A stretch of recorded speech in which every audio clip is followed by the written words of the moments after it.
The honourable member for Calgary Fish Creek. Mr. Speaker, we have heard this government sing the praises of their carbon tax both here and abroad. However, what we have not heard is details around how this tax will be indeed revenue neutral.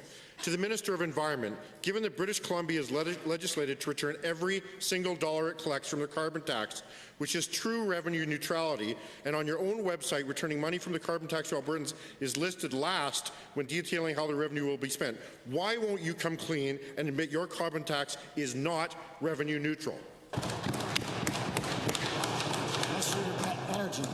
I think in the announcement it was made fairly clear that there's going to be two buckets. One to entice, sorry, my glasses can't see you, entice industry for technology, and one to help consumers who find some of the prices difficult.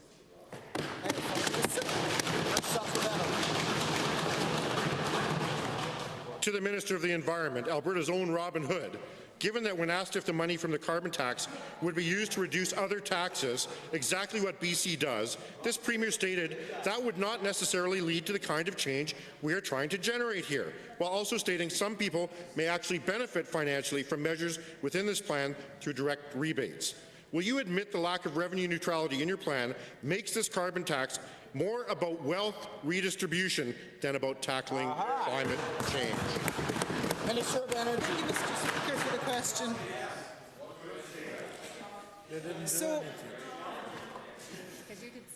So we're proud of the message that we are sending in cleaning up our environment and changing the behaviour of all of us for our future and for our children. So every dollar will be put back here in Alberta, building our economy, creating jobs, reducing pollution, and opening up those new conversations for pipelines to be built. Yeah.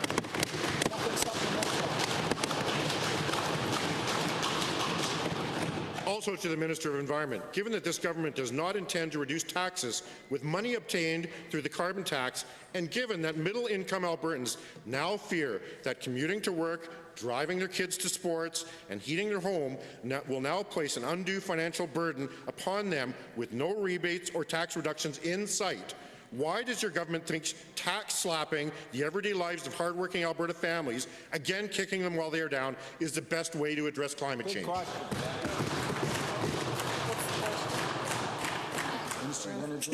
Thank you for the question, Mr. Speaker. So again, our climate change is going to strengthen our economy and make Alberta the most environmentally responsible energy producers in the world. This is important because if we can get those pipelines built, that brings tons more jobs to Alberta, and it strengthens everybody, and it brings money into our coffers.